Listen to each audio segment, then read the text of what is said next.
All right, I think we'll get started. 5 after the hour. Hi, everybody. How's everybody doing today?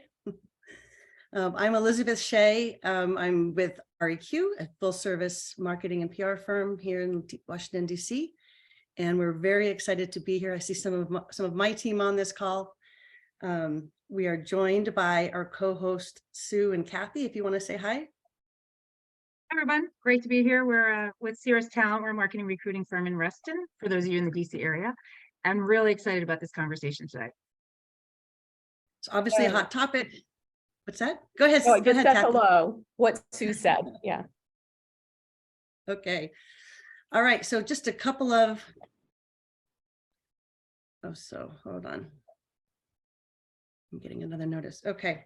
All right. A couple of housekeeping items. Again, feel free to put your video on. We're going to ask questions in chat during the first half hour, and then we'll open it up to Q&A after that, after we hear from our esteemed panelists. So I'd like to ask each one of our panelists to do a quick introduction. And after the introductions, we'll do a quick poll, set of questions, 3 different questions, and it'll hopefully help us frame the conversation today. So the session is recorded. Yep, got everything here. So let's start with you, Joe. You want to say your name, where you're from, and then a fun fact about you, if you can. Putting you on the spot.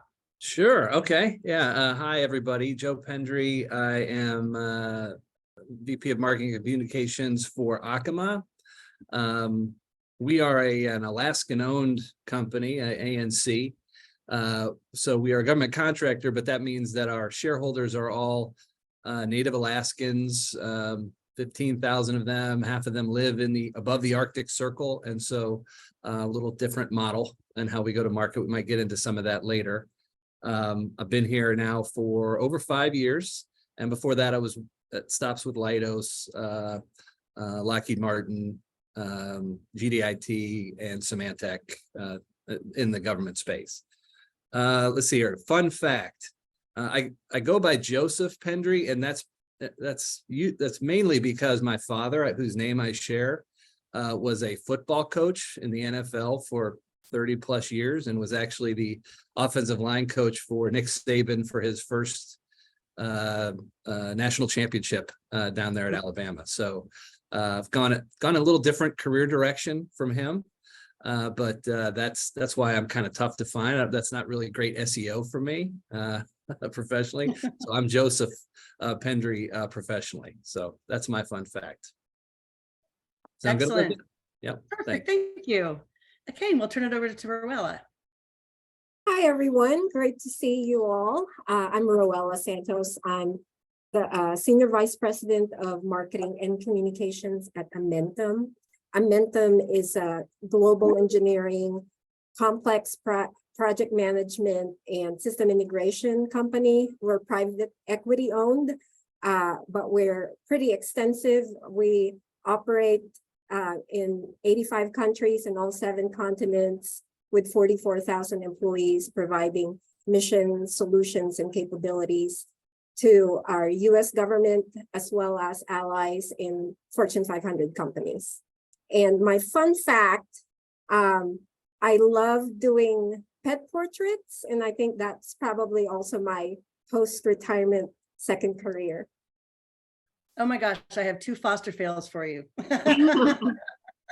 My 2 labs. Yeah, that's cute. All right, I'm going down to Rikki here in the next one on my screen. Hi, everybody. I'm Rikki Rogers, VP of Marketing for GCOM.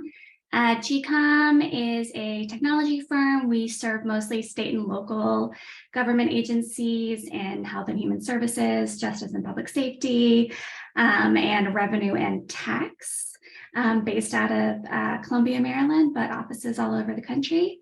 My fun fact, my name, Rikki, is a combination of my mother and father's names. So my dad's name was Robin, my mom's name was Vicky, and that's how they got my name. Oh, did not know that. Excellent, thank you. And Suzanne, over to you. Thank you. Hi, everyone. I'm Suzanne Behrens, the Chief Marketing Officer with Granicus, which is a private equity owned company with offices globally, and our company is focused on customer experience and engagement technology and services dedicated solely to the public sector, helping transform how government serves their customers and engages with their customers.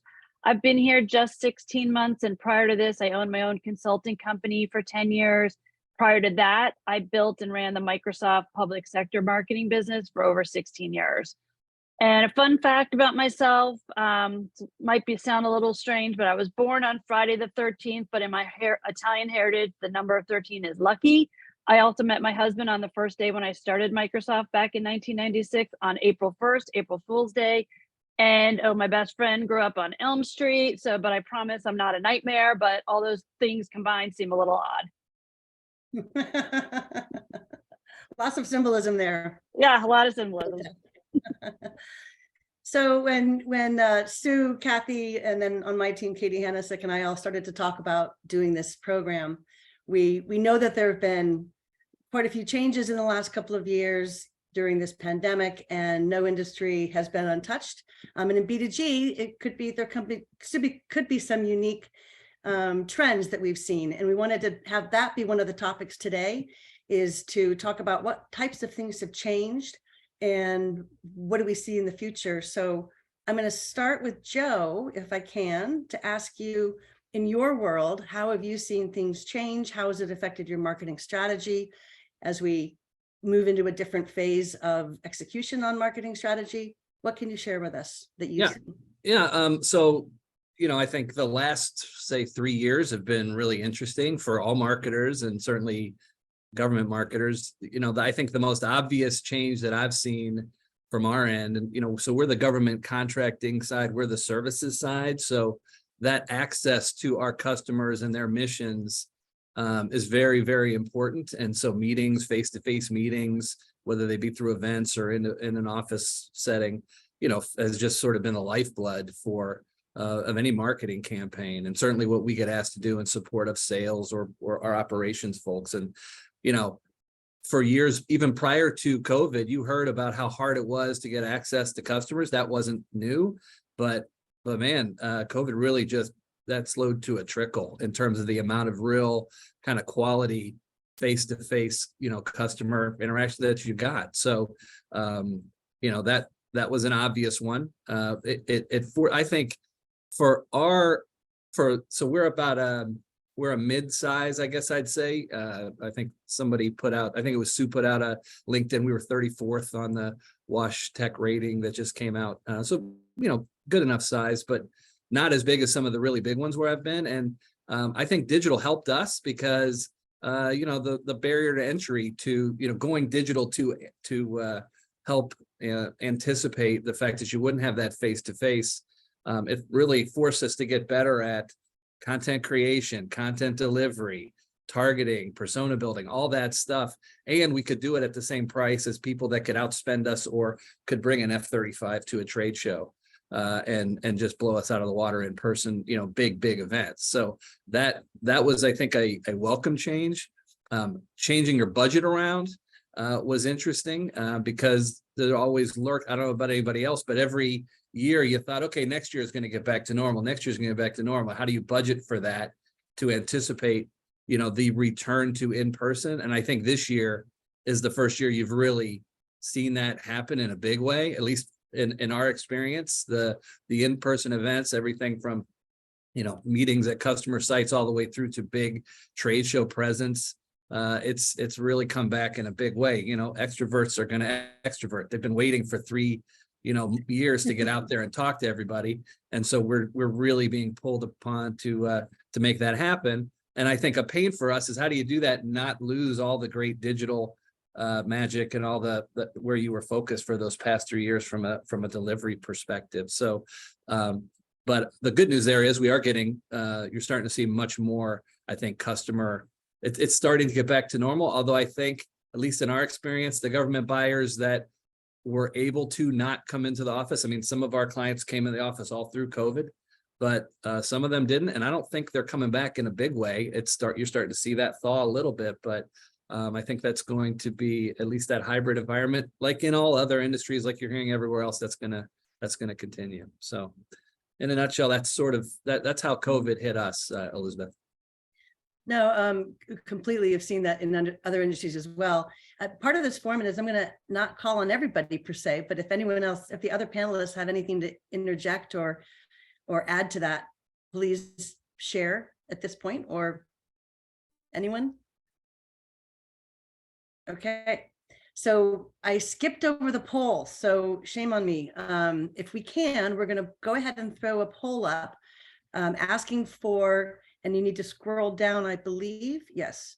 So we're looking first in terms of the attendance here, do you sell only to government, or do you have both commercial and or consumer customers as along with the government customers? And what are basically the biggest areas of focus for you, if these are on your mind? And then I think you have to scroll down to get to the third. You really were looking for a sense of, within B2G, try to get a sense for what percentage of the marketing budget do you have under your purview vis-a-vis the revenue for the firm? And then there's some certain percentages there. And it might be that you don't know, and that's fine too. So we'll give it a minute for people to respond.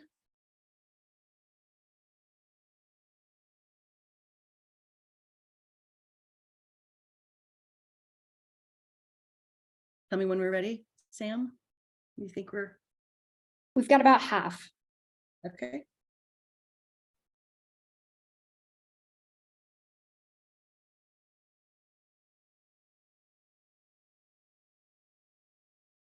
Maybe another 30 seconds or so. That sounds great. Also, while we're waiting, one thing that I experienced when I was on a program like this, a big open meeting, is people were sharing their LinkedIn profiles if they wanted to. Feel free, if you're looking for some networking opportunities, to share your profile and put it into the chat. All right, Okay. I'll go ahead and close the poll. So Elizabeth, you want to run through some of the results? Go ahead. Sure. So yes, it looks like there are about half and half for people that are solely selling to government, and then some people will be selling half and half. Looks like the big thing is content here for what are the biggest areas of focus. AI, that's interesting, because I'm imagining we'll end up talking about AI at some point today, and I thought that might have been higher. Events, very interesting. And then as far as budget, sure, a lot of folks don't know, just not necessarily uncommon, less than 5%. Wow, who's the person who has 16 to 20%? That's great. Hopefully you have a nice budget. Okay. All right, so let's shift gears a little bit. Let's talk about organizational development, if you will, in the org chart. I think I've seen and we've witnessed that a lot of companies have modified how they staff their organization. And so I'm going to throw this one to Suzanne to start out with, in terms of what does your org chart look like? How has it changed? How has it evolved over the years? And where are you putting any new headcount should it come in for the future?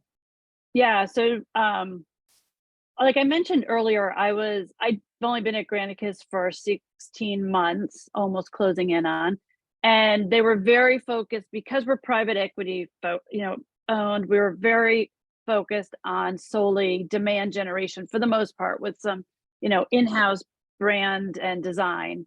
But when I came in, I saw a need, based on some things I've done in the past in my history, to have more of a segment focus, where we're really looking at through a lens of across our segment, where we're not just focusing on driving pipeline, which obviously is our first and foremost priority, and that's how we're measured. But we also need to build brand equity and awareness and thought leadership in the marketplace, which will help advance our pipeline generation much more rapidly.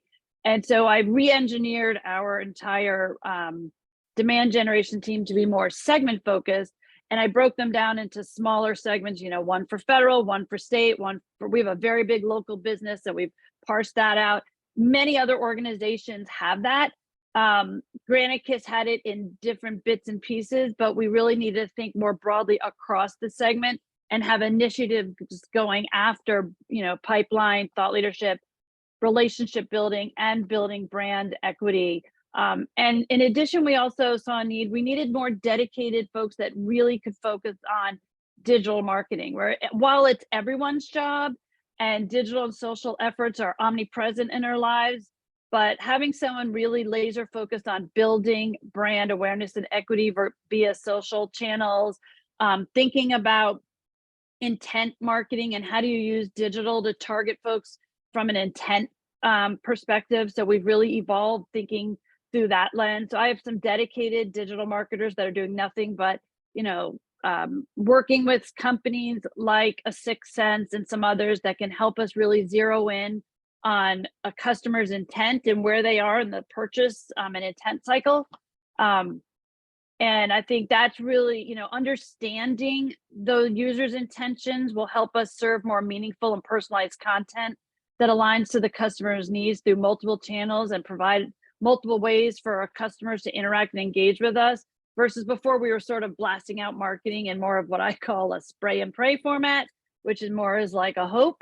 And we're really more focused on a user's intentions. So for example, if customers are, they're Googling something a certain amount of times, they've attended a webinar or two of ours, it sort of continues to raise them on the intent meter, and we're able to sort of target them more effectively versus, sort of blasting things out to the masses. And we've seen a dramatic increase over the last several months in our inquiries and much higher conversion in our MQLs as a result of much more targeted intent marketing.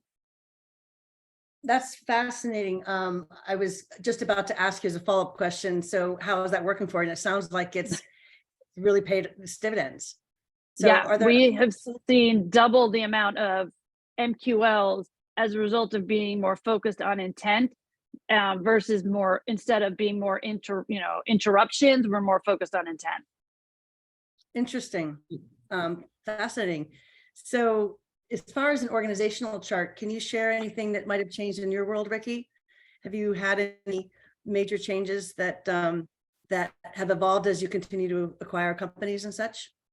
Yeah, I think that on our side, and I know I've seen this happen with similar companies, we've invested and kind of moved the customer success function into marketing, which I think is really important. So we have a dedicated effort to monitoring customer satisfaction, to making sure that someone other than a project manager is strengthening the relationship with the customer after the business has already been won, and using that customer success data to do things like have user group meetings or create other opportunities to really build a community among our customers and within those industries that we're trying to target. It's definitely still a work in progress, but I think that it's part of what I think is an important shift in keeping marketing involved throughout the funnel, deeper into the funnel. I think that's really important when you're marketing to government. Marketing's job can't just stop at the top of the funnel.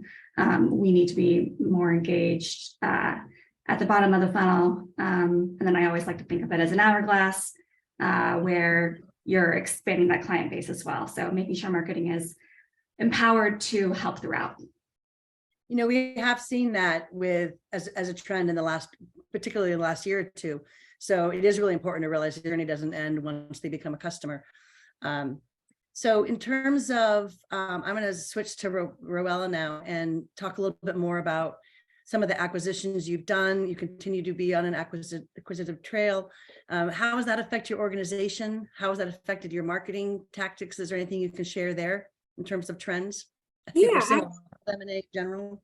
Yeah, absolutely. So Amentum is going through major integration right now, and the dust is still settling. We were formed just less than 3 years ago. So it's a brand new brand, but it was formed from three well-established with really strong legacy organizations. So part of that challenge was how do you replace those three strong brands with a brand new brand? But from my experience, and I think everybody's going through this, or most of us, if we do a poll, are going through this because, you know, that's one stat I saw was there's been 37 M&A deals in the past 18 months. So I'm sure we're either dealing with it now or we're dealing with the aftermath of some sort of acquisition or divestiture or a major change in our organization. So I think this is relevant, especially for me.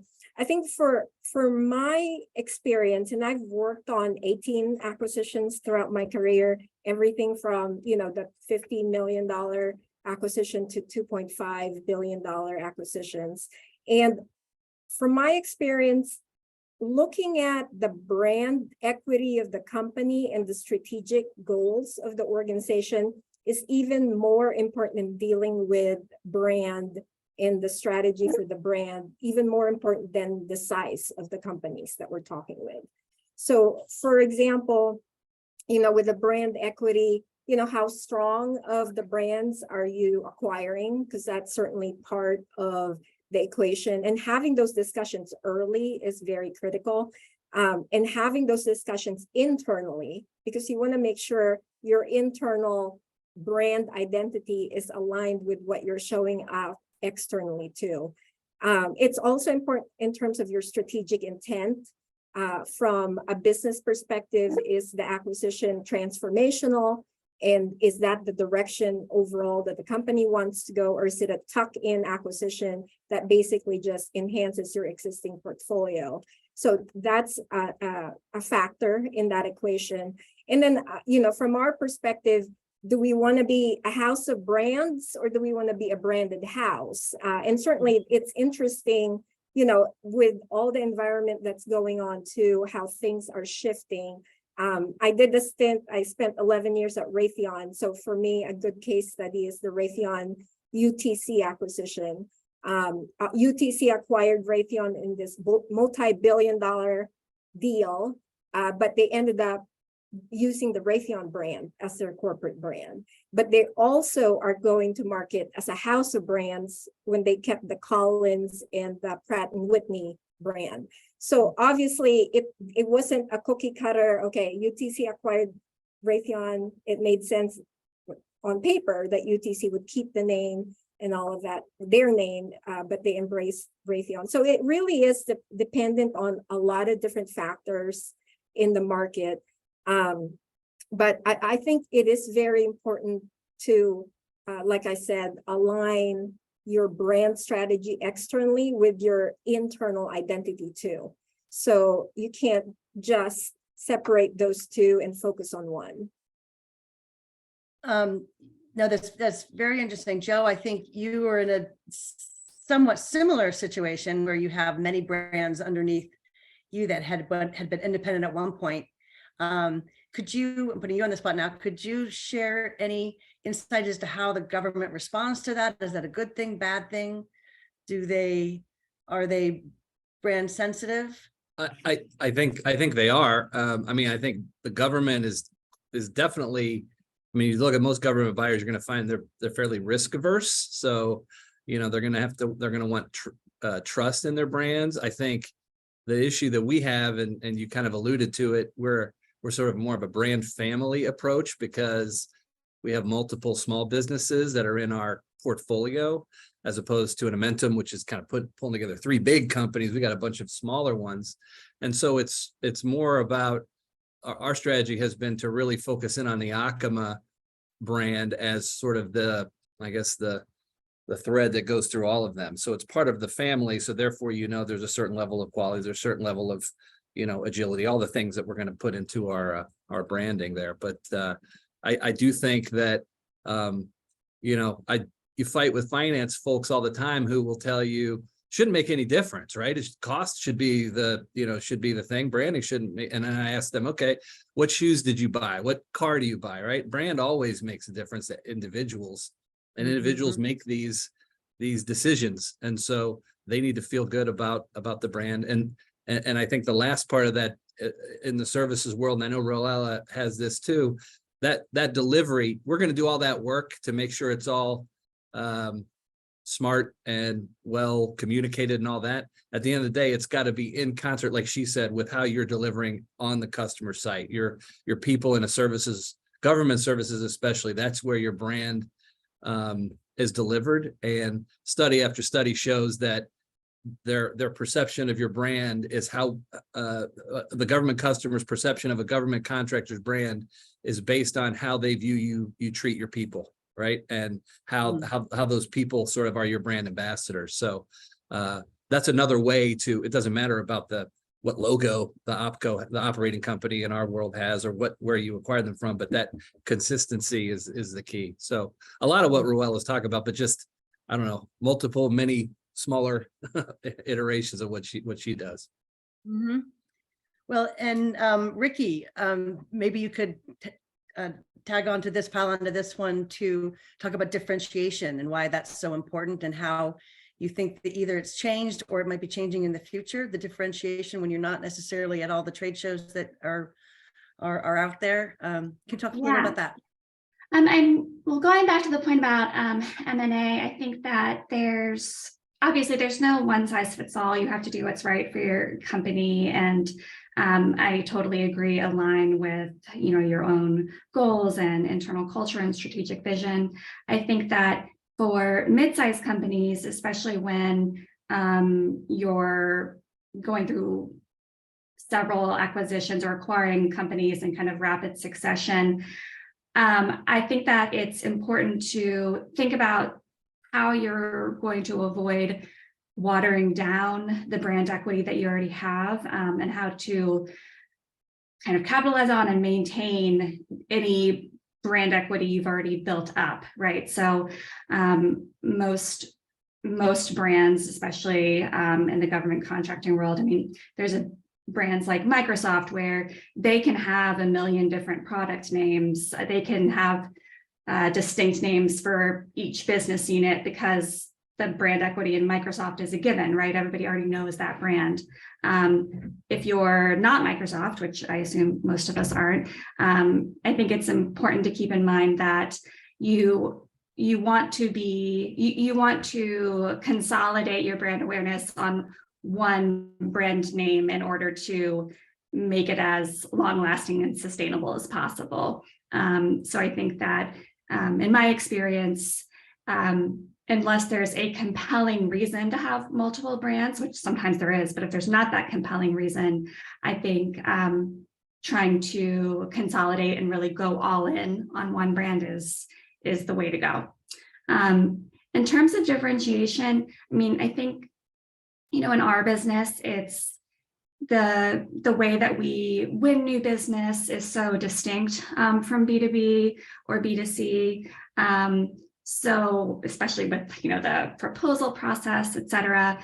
But I think that the most important thing with differentiation is that we're different. Always just focus on how are my products, how are my services, how is my company not better, but different, right? And always focusing on not trying to just talk about your strengths kind of mindlessly, but focus on what's different. And it can take some time, and obviously that messaging doesn't come overnight. But I think focusing on customer stories, really focusing on the outcomes of your work is always a great place to start. Excellent. We do have a question, but before we go to the question, I wanted to come back to Suzanne for a minute, put you on the spot again, about your intent marketing. In terms of consuming, because it relates to content, and content was one of the top things on folks' minds. Can you talk about how you might be changing your content to deliver to those intent-based marketing aspects? Or I'm just really curious to hear how that's changed and what you see doing in the future.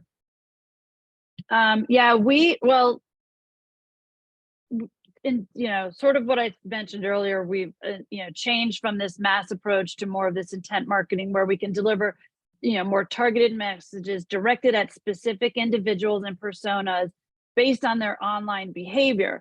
So we're really able to focus more on what they're looking for from a content perspective and be very specific. So I'd rather reach 50 of the right people versus 5,000 of whoever, because we know those are people that are ready to buy. So we're really focused on these targeted messages based on their behavior and what they're looking for, and focus on outcomes. And that's sort of a little bit about what Rikki just mentioned, is we've really focused and shifted our marketing from features and benefits to this much more outcomes focused, and trying to align our brand with outcomes of what government's trying to achieve, whether they're trying to, improve the experience of their constituents or whichever. And so really looking at their customers, recurring search queries, and coupling that with customers that have attended all, other things with Granicus, we're able to really target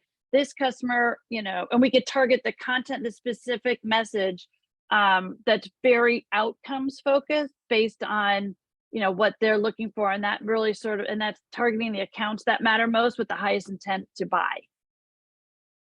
Excellent. Okay. No, that's fascinating. Sue, do you want to share with this? We have a question from Alan. Did I miss anything? I'm laughing because, as predicted, question 1 is about AI, which we knew we would get to. The question is, anyone on the panel invested or developed a pilot program to experiment with AI in your marketing workflow? And if so, what results are you seeing so far in terms of efficiency or new capabilities? Excellent. So the big AI question, who wants to start there? I can start. We have not developed any type of formal pilot. I think the initial kind of buzz around like generative AI and ChatGPT, it's like lasted much longer than I anticipated. I think for me personally, I think it can be a really useful tool in the B2G marketing world. Tactically, I think there are some really specific use cases for it. For example, proposal teams are often having to write really similar content over and over again in a proposal response to fulfill certain requirements. It can be really useful for that. I think it can be useful for content creation when you're looking for blog post titles, SEO, that type of thing. I think you have to be really careful, obviously, because the nature of generative AI is that it generates things and makes things up, right? So you can't always trust the accuracy. I wouldn't use it to write anything that you think you're going to have to put a lot of sources behind right now. But I think from a creative perspective, it can really help with brainstorming, with just content ideas. And another thing for technology firms especially, I would encourage everyone to ask your employees and your colleagues how they're using it, because chances are everyone is playing around with it recreationally, and people might be using it already in some surprising ways within your company. And from a marketing perspective, if people are using it for, writing, let's say your BD team is using it to write cold emails, like to help them optimize their subject lines for emails they send to prospects, or if they're using it to change the tone in their email to be more professional or more casual. It's important for you to know that and make sure that you're aware of how people are using it, so you can help them avoid any major pitfalls. And perhaps even put some guardrails around it in the event that there might need to be some rules as a branding perspective. I'll chime in on that. I mean, Alan keeps stealing what in his chat here. Yeah, I'm really scared of it. I worry about somebody pops into, especially the public sourced versions of AI, right? Where some of the stuff about your company could be now just uploaded to wherever, right? So to answer, I guess, the original question, very, very kind of where we can maybe be internally focused and we're safe with what we're using, you know, AI to sort of improve from a content perspective. But until we have something, I think that's a little more closed off. I guess maybe use a cloud analogy, right? If you could have a private AI or something where you're not worried about that to get shared out to everybody and their brother, then I think it's got a lot of power. But man, it's a little bit scary, I think, and especially if you're dealing with information with the, you know, about the government, about your customer, right? I mean, there's some real concerns that I think, you know, and Alan's mentioned, you got to have policies, you got to have guardrails, and a real specific use case, you know, I believe, before you go, you know, whole hog. I do agree that everybody's playing around with it, I'm sure, in their day-to-day life, but I think I haven't seen yet where there's this obvious use case that we can take advantage of, unless specifically just the marketing team, right? There's definitely some efficiencies in editing and things like that, but it's still got to be very carefully used. Yeah, I think one use case, I think it's very far off, but I can see being really transformational for B2G marketing is, you know, imagine if you're a company that, you know, generates, you know, thousands of proposals each year, or even many hundreds of proposals each year, and you have, you know, a library of thousands of quals. If eventually, you know, you could feed that into a language model and then ask it, like, here's the requirement for this new piece of business, what's the best qual to use, or what's the best case study to use? Which proposal should I use as my initial template? So I think tactically there are some things like that that in the not too distant future could be really useful. Interesting. Suzanne. I was just going to add that, you know, from a marketing perspective, which I think a lot of people on this call, you know, care a lot about, we've actually been incorporating AI in a lot of ways, you know, to help engage our visitors in a more relevant and way where we can consistently answer their questions to drive them towards the right outcome. We're leveraging it to provide more relevant content. We're using it through our BDR organization. We've got a pretty large BDR organization to help them craft all their emails so they're more focused on what the customers are looking for. So I think it can be incredibly powerful if used in the right way by marketing. We can't control everything that the rest of the company is doing, but from our lens, from a marketing perspective, it can be incredibly powerful to really zero in on what the customer is looking for and provide a more personalized response that's aligned to the outcomes that customer is looking for. So we're actually really starting to use it through, you know, through our website, you know, through our chatbot, and through driving them to the right location versus them coming in sort of in more of a generic way. And then also in turn through our BDR organization and how they're responding and they're crafting the right emails with the right responses to their customers. Excellent. Roela, anything to add, or any other questions that are on the chat? I would just add that from our perspective, I think Alan mentioned this, we're certainly stepping back and looking at the governance and what we need to do in terms of the guardrails, but we're also exploring it in parallel in two ways. There's the open source ChatGPT type of sources where it goes through all the materials all over the internet.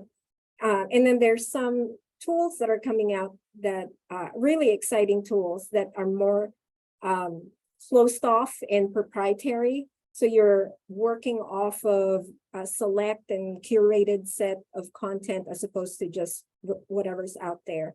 So we're certainly open to it. And that's what I would suggest for everybody is be aware and explore, because you don't want to be left behind. It is a tool that I think we can't avoid. So be familiar with it and just be aware of what's coming out there, so that for the right time for you and your organization, you can jump in and not be left behind. Excellent. And that's perfect timing to the end of our time with us, with everybody today. Alan, would you like to, I'm going to put you on the spot, Alan. Where are you, Alan? Can you tell us a little bit more about your job board on LinkedIn? Oh, hey, yeah, thanks, Elizabeth. Yeah, I put a link in the chat for anybody who's interested. Back in February, I created a LinkedIn group called GovCon Marketing Job Exchange, just as a centralized place for anybody who's looking to hire, try to find, people in the government marketing space who may be looking, as well as anybody who is looking for a job, or maybe you heard about a job and it wasn't the right fit for you, but you can pay it forward and kind of share it with the group. So it's free, anybody can join, and check out the link and go join and, share it with people. And the more people that are there participating, the more we can, help people find jobs and fill jobs. So just want to, pay it forward and help the community there. So take advantage of it. Excellent. And of course, our friends at Ceres Talent, as executive recruiters and the marketing, specializing in the marketing field, I'm giving you guys a little commercial there, Sue and Kathy. Thank you very much. All right, thanks, everybody. We will have this available via a recording, which I believe we will be sending out to everyone who registered. Is that right, Sam? Correct? All right, thanks, everybody, for joining. It was a lovely conversation. Thanks to the panelists, and everyone have a wonderful day. Thank you. Thank you. Thank you. Yeah.